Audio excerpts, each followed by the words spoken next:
नमस्कार। देवरिया की आवाज रेडियो केसरी से प्रस्तुत है स्थानीय हालचाल। पहले मुख्य हालचाल। 3 सितंबर को जनपद में लग रहा है रोजगार मेला। विकास कार्यों में भ्रष्टाचार की अब हो रही है जांच। सिल्वर मेडल विजेता अयान का किया गया जोरदार स्वागत। 7 जगहों पर बन रहा है कस्तूरबा गांधी आवासीय विद्यालय। किन्नरों के हमले से भाग रहे इंस्पेक्टर की युवाओं ने बचाई जान। स्थानीय हालचाल के इस अंक के साथ मैं निकेत मिश्र।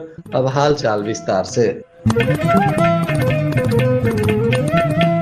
जिला सेवा योजन प्रभारी अधिकारी रोहन अपूर्व सिन्हा ने बताया कि भारत सरकार और उत्तर प्रदेश शासन के मंशा के अनुरूप बेरोजगार युवाओं को अधिक से अधिक रोजगार के अवसर उपलब्ध कराने के लिए जिला सेवा योजन कार्यालय एवं मॉडल कैरियर सेंटर देवरिया के संयुक्त तत्वाधान में 3 सितंबर को यानी बुधवार को सुबह 10 बजे से जिला सेवा योजन कार्यालय GITI कैंपस देवरिया में 1 दिवसीय रोजगार मेला का आयोजन होने जा रहा है। इसमें निजी क्षेत्र की प्रतिष्ठित कंपनी श्रीराम फाइनेंस के द्वारा देवरिया जनपद के लिए साक्षात्कार आयोजित है। इच्छुक छात्र छात्राएं बेरोजगार युवक इस कैंप में आकर रोजगार की सेवा का लाभ ले सकते हैं।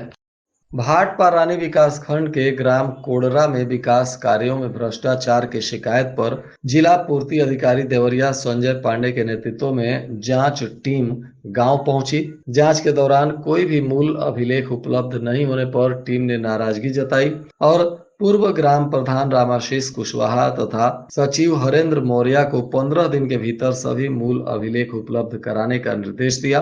ग्राम निवासी चंद किशोर द्विवेदी ने अपर मुख्य सचिव ग्राम विकास विभाग उत्तर प्रदेश शासन को शपथ पत्र सहित शिकायत दिया है, जिसमें आरोप लगाया गया है कि ग्राम सभा में अब तक कभी भी खुली बैठक नहीं हुई और विकास कार्यों की खरीद फरोख्त में नियमों की अनदेखी की गई।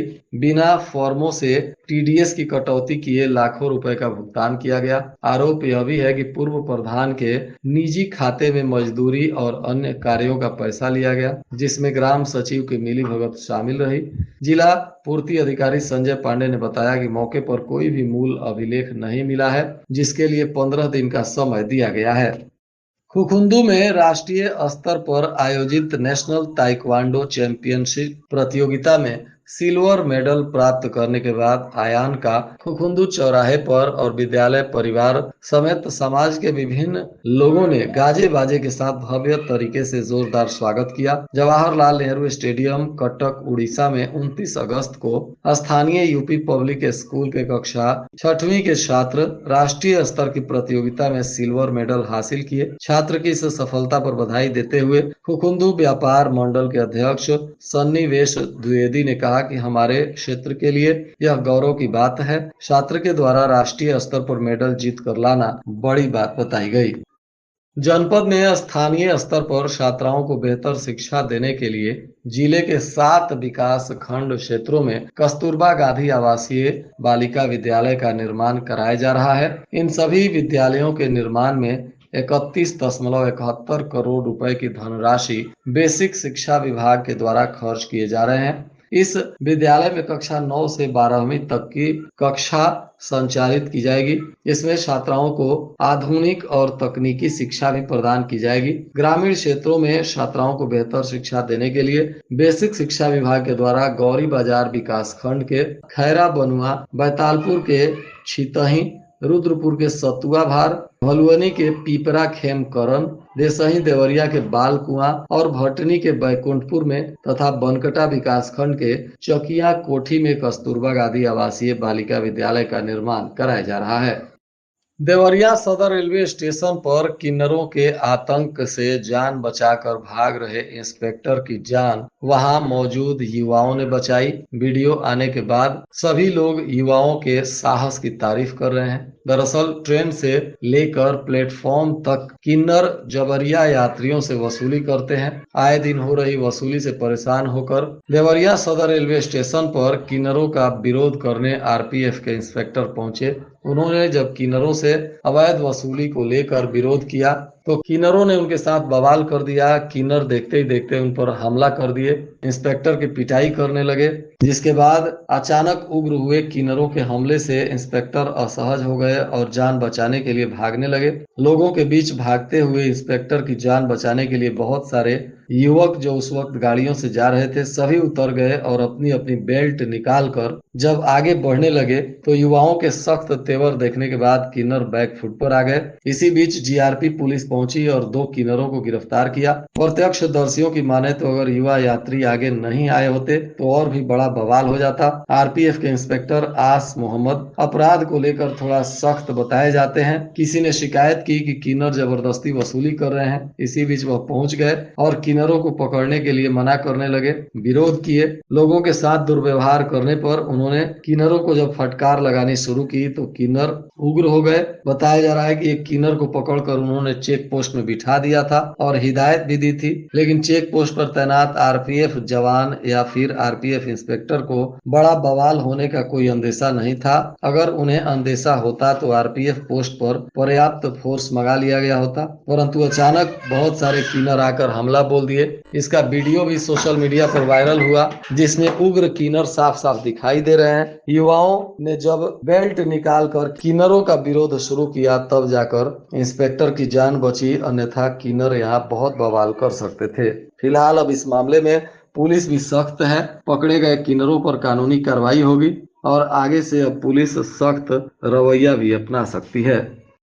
कस्तूरबा राजकीय बालिका इंटर कॉलेज में 2 दिवसीय विद्यालय प्रबंधन और विकास समिति का प्रशिक्षण शुरू हुआ, जिसमें समग्र शिक्षा विद्यालय विकास योजना की जानकारी दी गई। प्रशिक्षण का शुभारंभ प्रधानाचार्य शांति राय ने मां सरस्वती के चित्र के पास दीप प्रज्वलन और पुष्प अर्पित करते हुए किया।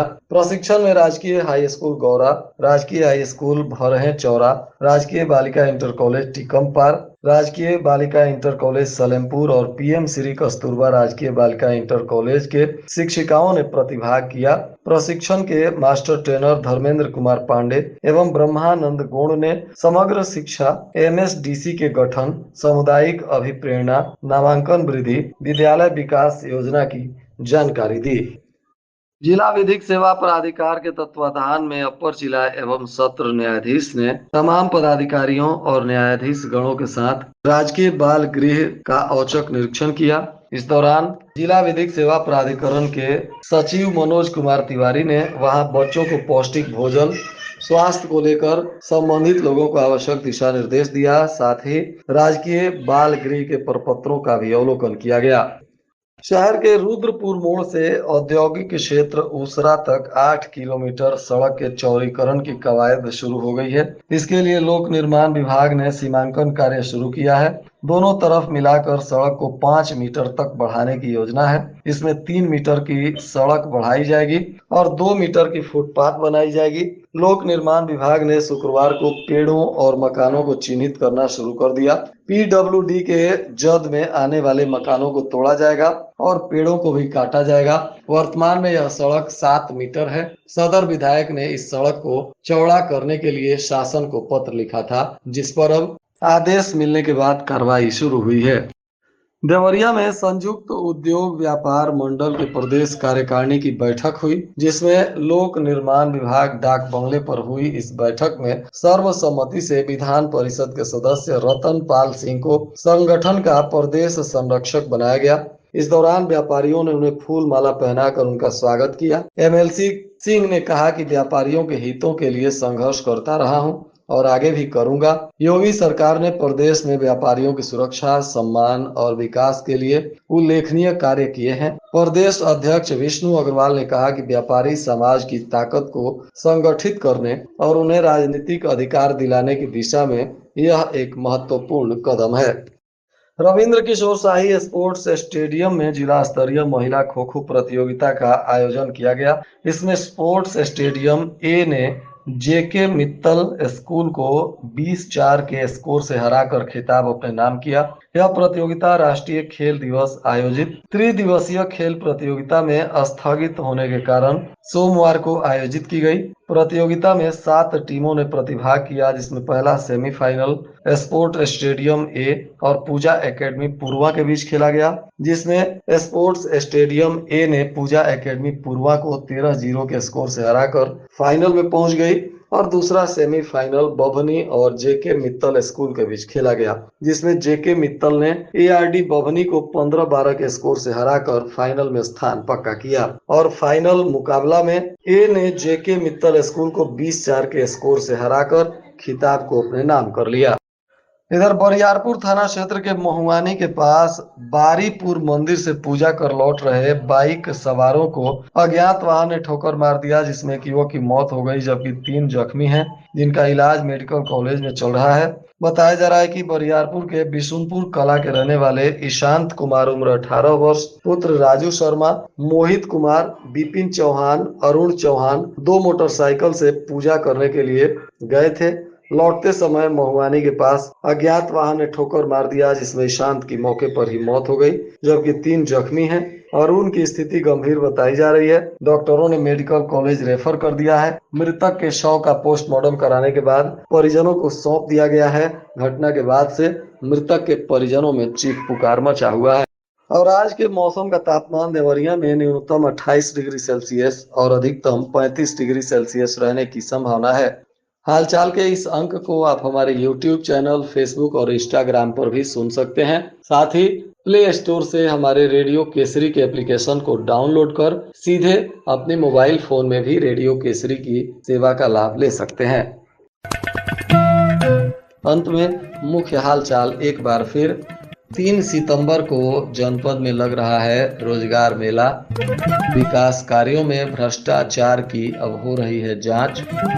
सिल्वर मेडल विजेता अयान का किया गया जोरदार स्वागत। 7 जगहों पर बन रहा है कस्तूरबा गांधी आवासीय विद्यालय। किन्नरों के हमले से भाग रहे इंस्पेक्टर की युवाओं ने बचाई जान। इसके साथ ही रेडियो केसरी से प्रसारित स्थानीय हालचाल का यह अंक समाप्त हुआ। नमस्कार।